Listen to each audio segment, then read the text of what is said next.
You've been searching for the best way to generate passive income in your life and heard that real estate is a great way to do it.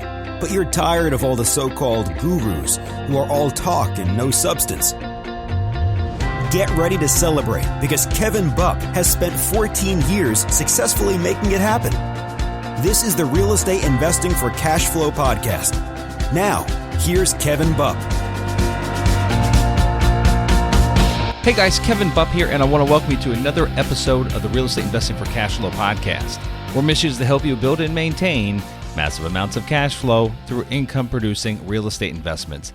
Now, our guest for this week's show is real estate expert and founder of Tower Capital, Adam Finkel. Now, Tower Capital is an independent structured finance firm that specializes in helping real estate investors navigate the capital markets.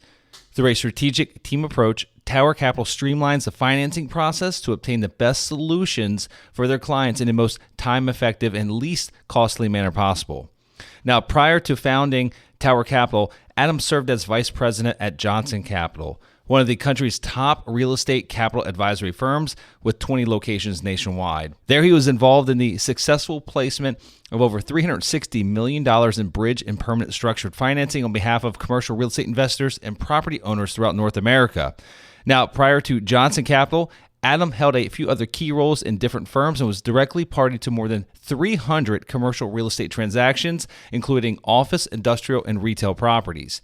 In 2014, Adam earned the designation of Certified Commercial Investment Member, also known as CCIM, a title held by only a small group of elite commercial real estate investment professionals. And so with that, guys, I'm excited to get on to the show with Adam. But before we do, just have a few quick housekeeping items I'd like to run through. Like I do each and every week, I like to go through my one personal best and one professional best of the prior week. So I'll start with the personal best. Now, this past weekend, my wife and my oldest son, Jackson, took a trip to New York City to, number one, see the city, but also to visit one of her close college friends and also some of her family that still lives there in and around the city. So that basically put me in charge of our little guy, Julian. He's 3 years old. Put me in charge of Julian for 4 days while she was away. Now, for all you out there that have children, and more importantly, more than one kid, so 2 or more, I'm sure that you can attest to how much different your kids behave when they're away from their other siblings. Now, our 2 boys, they're wonderful. They're great kids, but just like boys do and just like girls do, they fight and they bicker on a regular basis. And it's rare if more than a few hours go by without one of them crying about something, right? Well, I have to say that Julian and I had an absolute blast these last few days. He's been the coolest little sidekick, and I just had such a good time. We made so many good memories. We were literally nonstop over the weekend. Everything from bikes to boat rides to breakfast to golf cart to movies together, Legos, etc. I mean, literally nonstop from morning till night. Didn't have one meltdown episode. He was phenomenal. Didn't hear any crying. He was just the perfect little boy. And so I think what that means is that when they're separate, you get to actually see their individual personalities. And so with that being said, I'm going to make a conscious effort, both my wife and I will, to separate the 2 boys every so often so that we can get some quality one-on-one time together. I think it's incredibly important. I've spent one-on-one time with Jackson over the years, but never with Julian, which is strange. My wife and I had him by himself, where Jackson might be with his grandparents, but never have I had Julian by himself, just me. And it's been an absolute pleasure. I'll leave it at that. With that, guys, moving on to the professional best. Last Friday, actually, I flew in a videographer. He flew in from the Chicagoland area to spend the day filming new mobile home park training materials, which I'll soon be releasing via my many social platforms and also on the podcast. And within that 1 8-hour day, we're able to knock out more than 20 videos, as well as numerous other pieces of high-quality content. So I was really excited about how that day turned out. I didn't know what to expect. This is the first time we've actually done something like this, to where we had someone come on site to shoot video content. But it went well, and I'm looking forward to making this a regular monthly occurrence, which means a ton of additional content coming your guys' way, so look out for it. And moving on, guys, here, if you love what we're doing here at the Real Estate Investing for Cash Flow podcast, please take a moment to subscribe to the show and also leave a rating and review on iTunes. And like I do every week, I'd like to give a shout out to one of our listeners who's taken the time to leave that review. This one is screen name LP8311. Again, I wish they put real names here. It drives me crazy. So anyway, they say, phenomenal podcast. Kevin brings on industry experts in various forms of commercial real estate. Well worth your time. Great content for seasoned veterans and beginning investors alike. Well, really appreciate you taking the time to leave that review. Please, guys, go leave a review if you have a moment. It helps us grow the show and helps us attract awesome guests. Lastly, I want to remind you of the free 30-minute phone call that I offer each and every week. You can go to kevinbupp.com to sign up for that. This is a way for you and I to connect for 30 minutes to talk about anything your heart desires about real estate investing, okay? All I ask that you do is when you schedule that appointment with me, be sure to put some detailed notes as to exactly what you'd like to chat about during those 30 minutes together so that we can most efficiently spend those 30 minutes together, okay? And just to clarify, this is not a sales pitch. I'm not going to try to pitch you on any kind of coaching program or anything like that. Just really a way for me to connect with you and hopefully pay it forward by helping you out with you and your business. And now, guys, without further ado, I'd like to get on to the part of the show that you've been waiting for, which is our show with Adam Finkel. So here we go. Alrighty, guys, it is my honor to introduce my guest for today's show, co-founder of Tower Capital, Adam Finkel. Adam, how you doing today? I'm doing great, Kevin. How are you? I'm doing fantastic. Thanks for joining us here. Very much looking forward to having you here on the show. And I had some time to spend on your website, Adam, and quite impressed as to the company that you guys have been able to build, the firm that you built over the last couple of years. Seems like you're very active. On the funding side of things right now. I got lots of transactions. I looked at the recent transactions and they literally keep going and going and going. I kept hitting load more. And you guys you're doing a lot of business, which is phenomenal. And so what I love to do, Adam, first and foremost, for the folks that might not be familiar with you, your background in Tower Capital, take a few minutes and tell us a little bit more, first about yourself as an individual, how you got into the space. And then second, a little bit about Tower Capital. Sure. Well, thanks a lot for the introduction. My name's Adam Finkel. I'm the co-founder of Tower Capital. I started the firm 5 years ago with my best friend that I actually met in business school at Arizona State University. Originally, I hail from Boston, Massachusetts, and wanted to get out of the cold. So that's how I wound up in Arizona. Prior to starting Tower Capital, I was a commercial mortgage banker at a firm called Johnson Capital, which at the time was one of the largest independent commercial mortgage banking companies in the country. We had 20 offices coast to coast, originated about $2 billion a year in both debt and equity financing.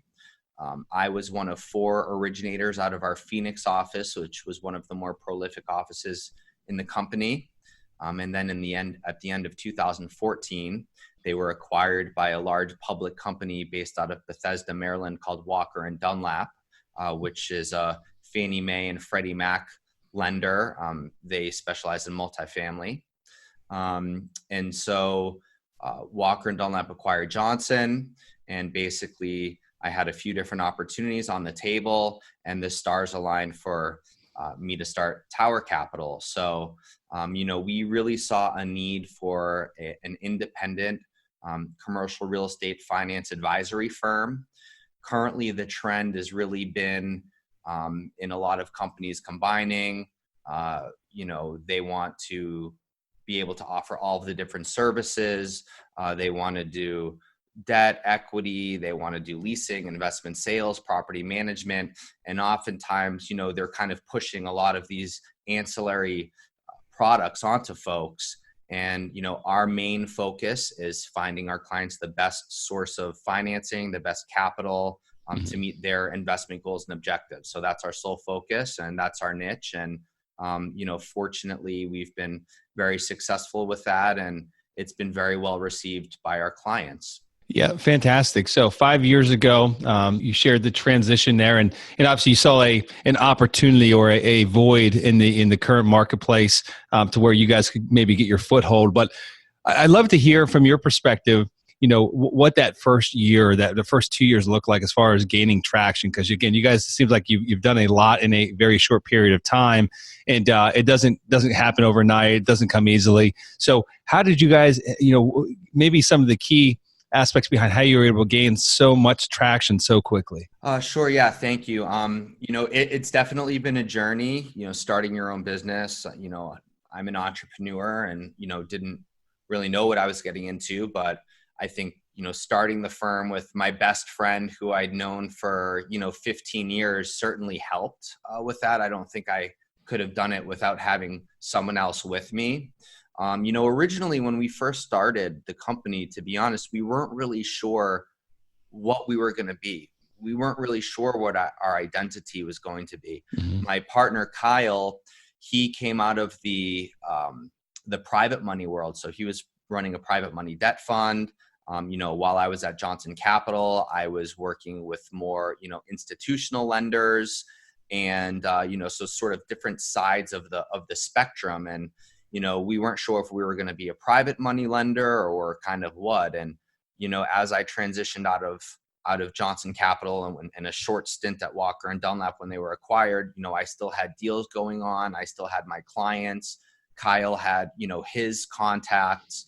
And so, for me, nothing really changed. I just kept doing what I was doing, working with clients, mainly on the multifamily side, helping them to find financing for, really all different types of situations, whether it was a stabilized property that was fully leased to, more transitional properties that needed to be repositioned, financing, utilizing the agencies, Fannie Mae, Freddie Mac, HUD, utilizing banks, credit unions, life companies, debt funds, REITs, whatever it may be, just depending on, the certain aspects of the deal. So, the first 6 months, we didn't close any loans.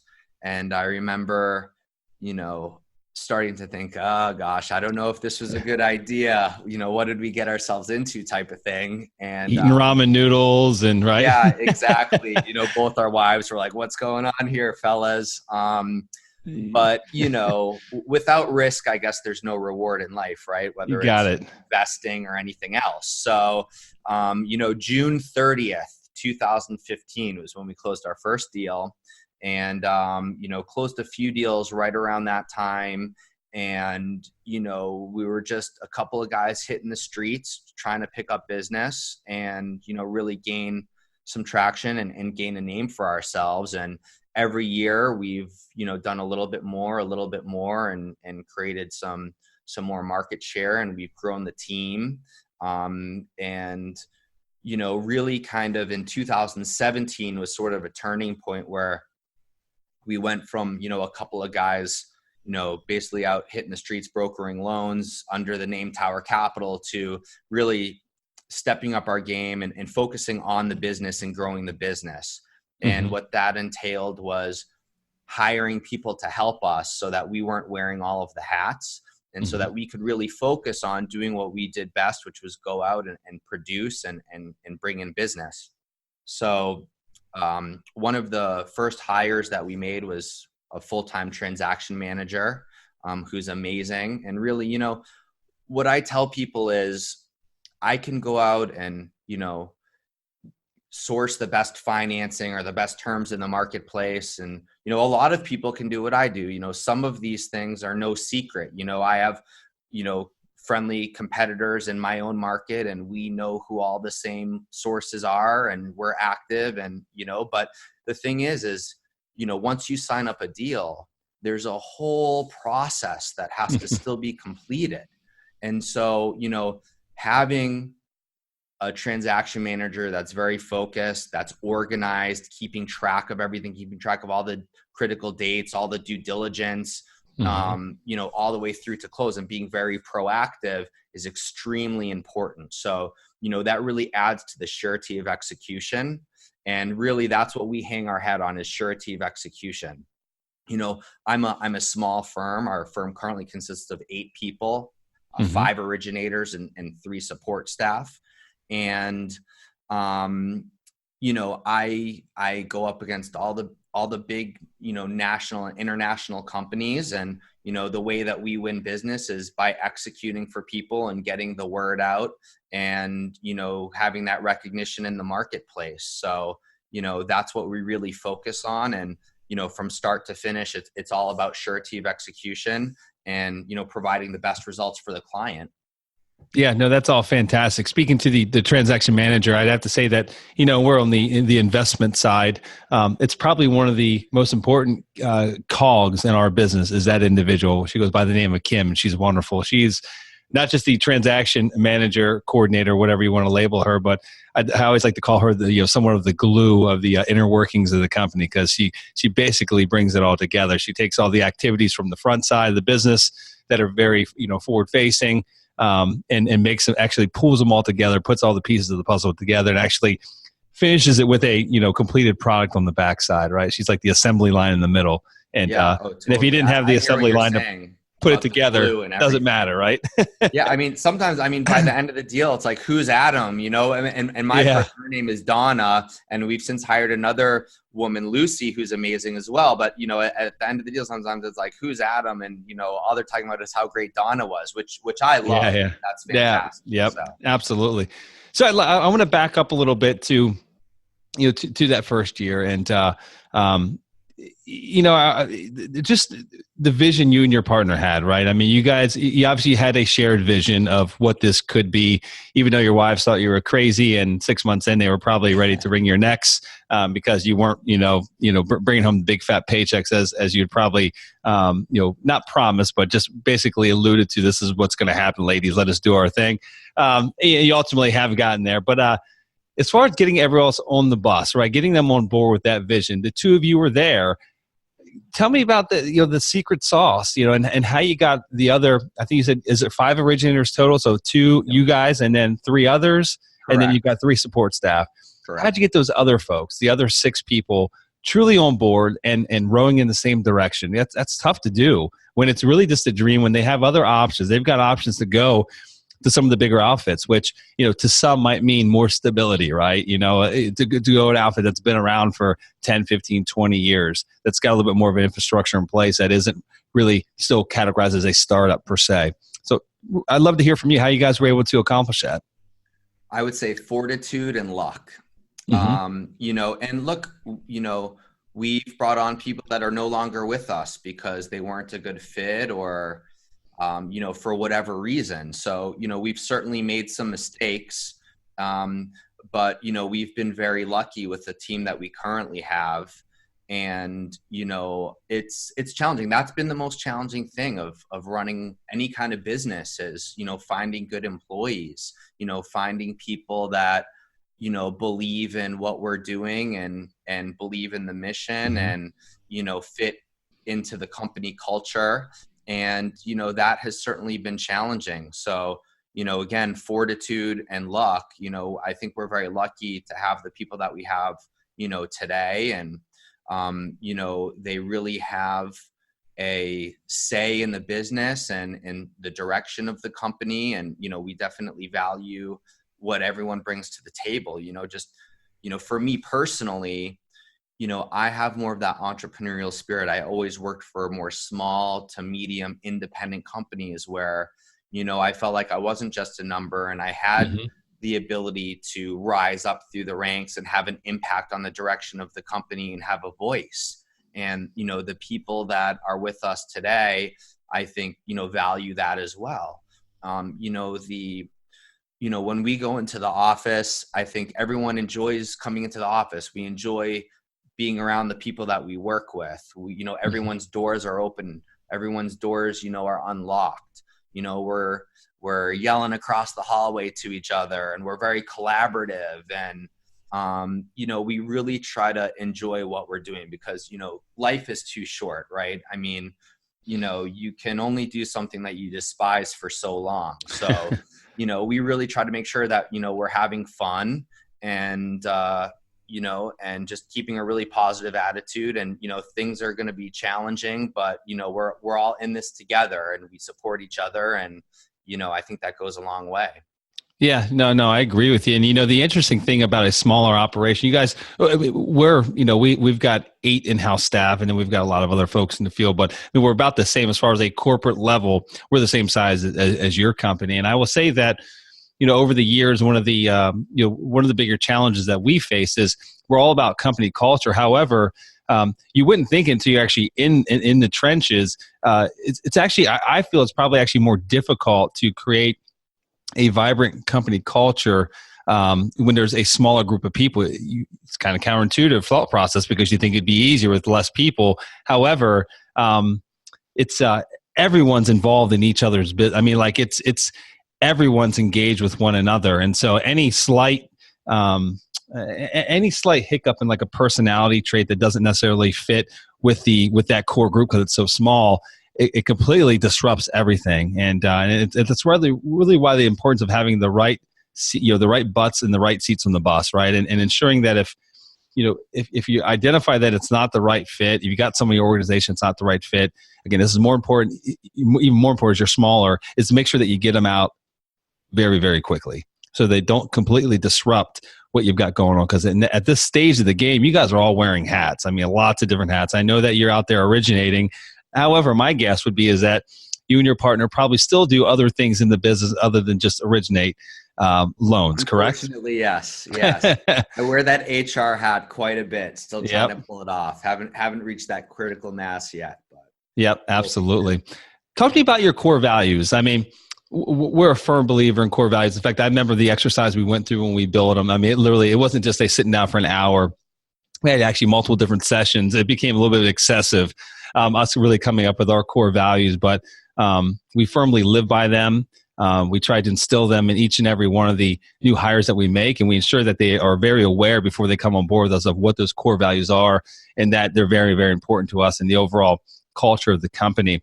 And so I read yours on your website, but I'd love just to hear from your perspective, how you feel those core values, I guess how they have an overall impact on each and every one of those that work inside your company.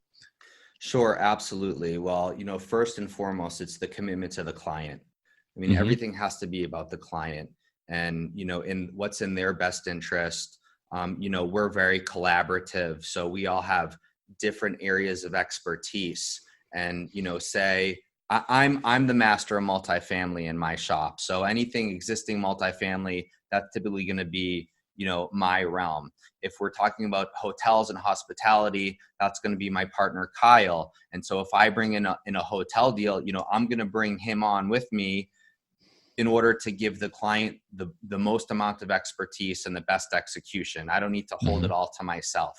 If someone brings in a ground up development deal, they're going to have George Maravilla, who is another one of my originators, come in, and he was director of finance for a large Scottsdale-based developer for 14 years. So he really has that experience on the principal side and brings something very unique to the table and can speak that language. So instead of someone bringing it in and trying to just hoard the deal for themselves and they don't want to split the commission and this and that, no, you're not going to be learning on the job. We're going to bring in someone that knows, has this expertise, and, we're going to work collaboratively so that we can show the client the best results.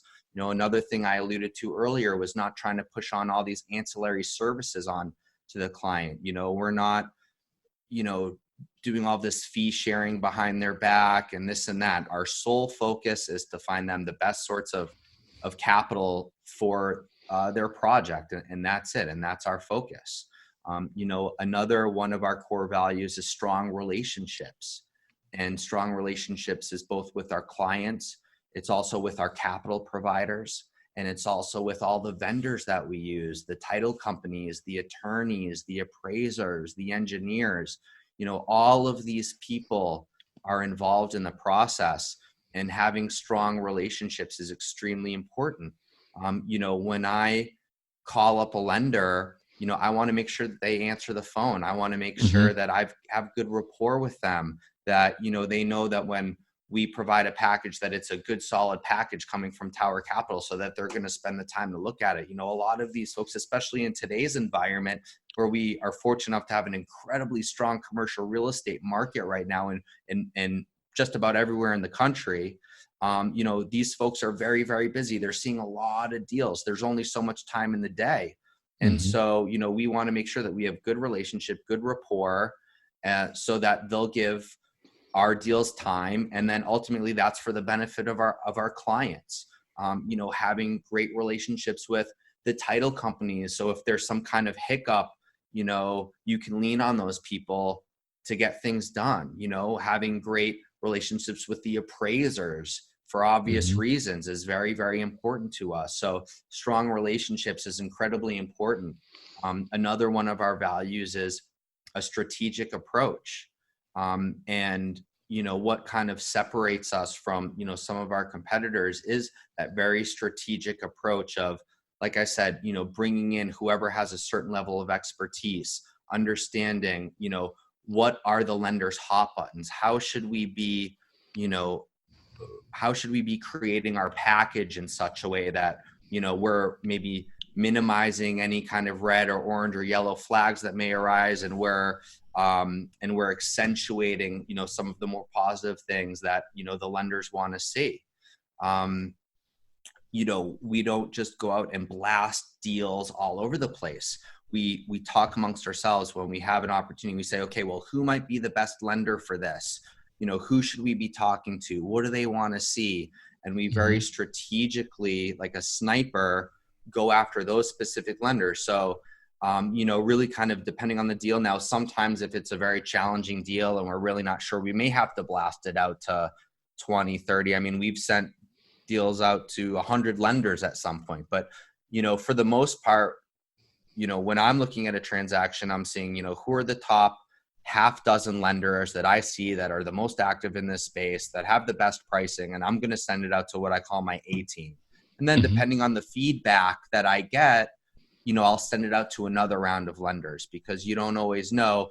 I could think, oh, this person's going to love this deal. And then, for whatever reason, they don't like it, and vice versa. I may think that someone may really not like a deal, and then they come out and just blow everyone out of the water, which just recently happened to me. So, you don't really know. And, the capital markets are always changing, and you have, new players coming in, you have old players coming in with new programs. So it's really important to, stay on top of that and be maintaining those relationships. Another one of our core beliefs is having an entrepreneurial spirit. And that's really something that separates Tower Capital apart from a lot of our competitors, who are at very big shops, because, I think we have that kind of hunger, that drive. Things aren't handed to us. We have to really go out and work for it and build a name for ourselves. And likewise with our clients, share that same entrepreneurial spirit, and that gives us a connection.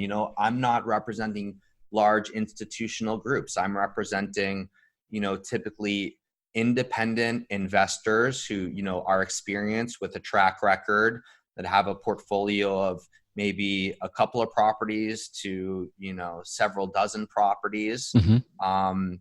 Sometimes we're working with quasi-institutional groups, but, for the most part, it's, independent folks that have, created their own companies or created their own portfolios. And, we kind of share that same spirit. So, those are some values that, we really cherish, that I think kind of help to differentiate us from some of our competition. Yeah, it's fantastic. Thank you for sharing that. I do think that it's incredibly important. It sounds like you guys sat down and really thought through those core values and how they apply not only to you each as individuals, but how they will shape the company that you ultimately want to turn into, right, or that you're turning into right now. So I think that's wonderful. You spoke to kind of your specialty being multifamily, your partner's specialty being hotel and hospitality. What are some of the other specialties? I know that you guys you can handle any asset class, right? I mean, you can find good capital source for any asset class, but what are really the other core specialties? What asset types really fit in the mold of what you guys are doing at this point? Sure. So multifamily, number one. Our second niche would be hospitality. Our third niche would really be in construction and development. Okay. Or really any type of asset, whether that's, apartments or office, industrial, a mixed use. We financed a large master plan community in Aurora, Colorado. That was about 3,900 homes.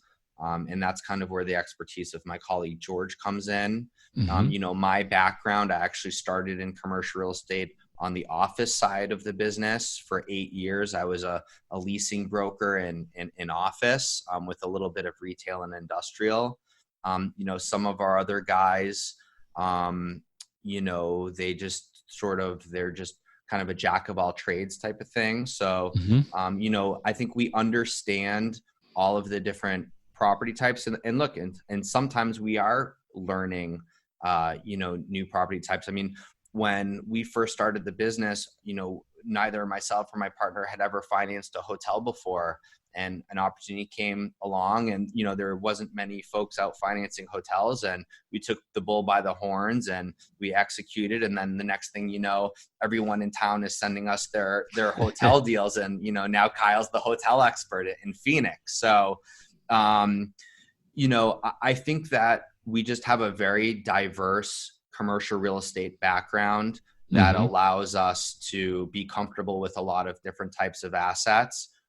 Or very quickly, we can learn some of the dynamics of some of the specifics. And sometimes there are things that we'll just quite frankly say, that's not really in our wheelhouse. If it's super, specialty, or if it's in a market that, we're really not super active in, we're not going to focus on it. So, we definitely want to focus on things that, we have competence in and, that we know we'll be able to execute on. So our niche is mobile home parks. Have you guys ever lent on a mobile home park?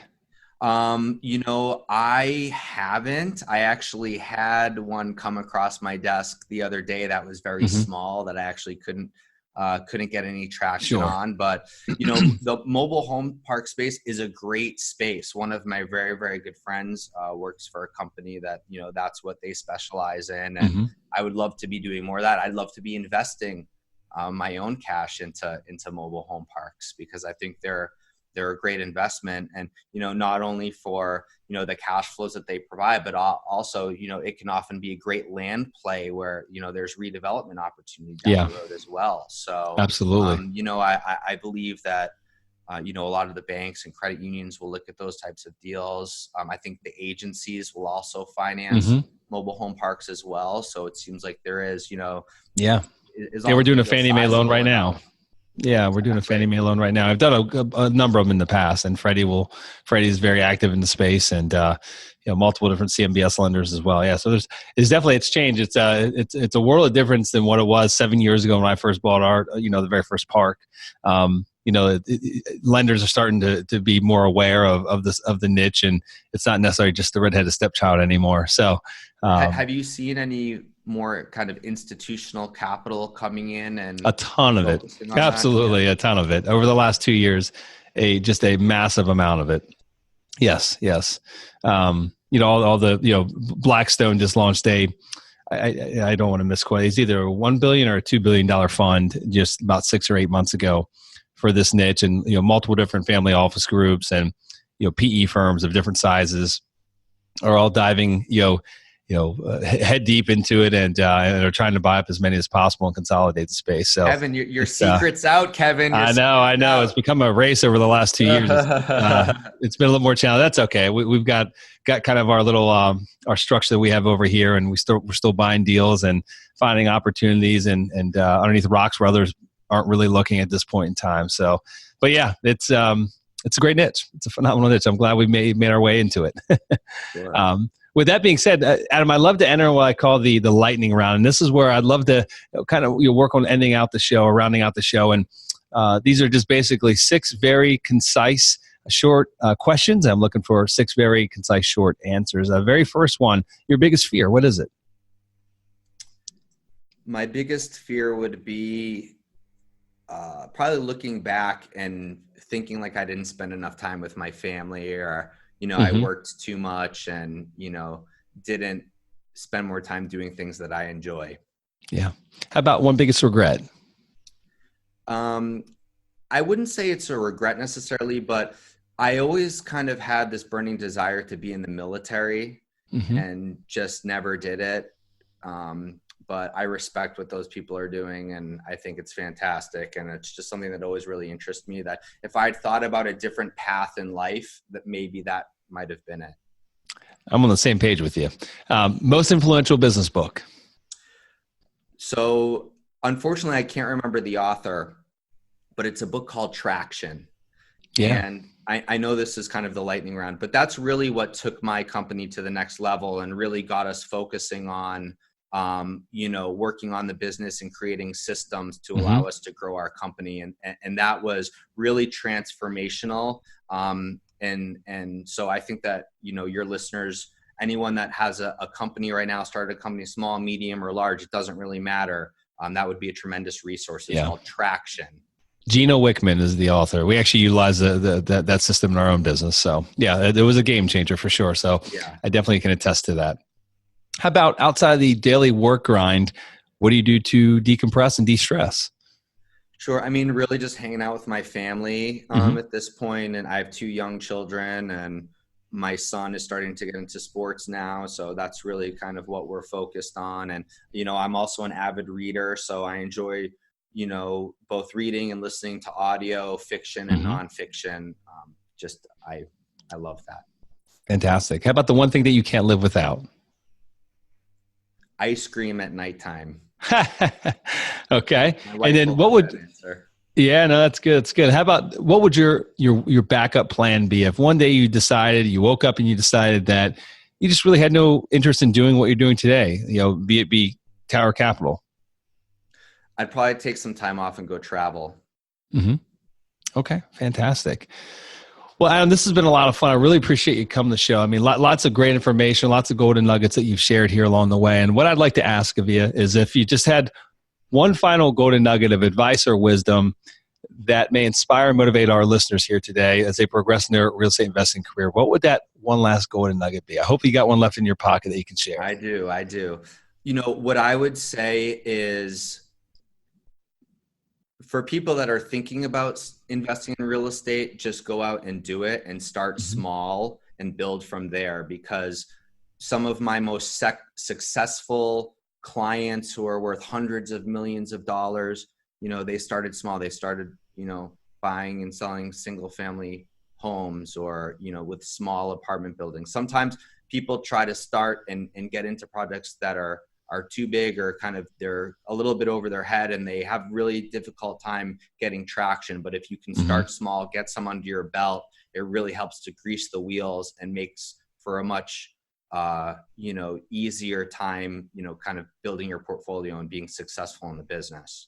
Yeah, no, absolutely. I agree wholeheartedly. If just start. I mean, first and foremost, just start and take on something that is actually palatable for you. And, and I always like to tell folks that you should think about risking your own capital first before you go risking others, like raising cap. I know everyone's really out there talking about syndication, and that's great. I mean, we do it and we raise capital, but however, we proved our concept and we risked our own money first. And it was with smaller projects before we kind of refined what it was we were doing. And before we felt confident enough to actually go out there and start taking other capital in from various sources. And so, it's a couple different benefits there. Again, number one, you're risking your own money, not others. And number two, it's much easier to raise money and do bigger projects when you got proof of concept and you got a case study that you can kind of lean on. So, and a lot of times it's easier to do that with a smaller project, right? And a lot quicker as well sometimes. That's so, right. Adam, this has been a lot of fun. Really appreciate you coming to the show. What's the best place for our listeners to find out more about you and your company and the services that you offer? Sure. I would say they can visit our website, www.towercapllc.com. They can feel free to email me directly at adam@towercapllc.com. And, would love to hear about, anything that they have going on and just be a resource to your listeners in any way that we can. Fantastic. Well, thank you so much, Adam. And thank you to each and every one of you for tuning into this week's show. And until we meet again next week, this is your host, Kevin Bupp, wishing you huge success. Take care. Congratulations! Now you've got more of the best tricks of the trade in building massive amounts of passive income from real estate. For more amazing resources, visit realestateinvestingforcashflow.com. And we'll see you next Monday morning.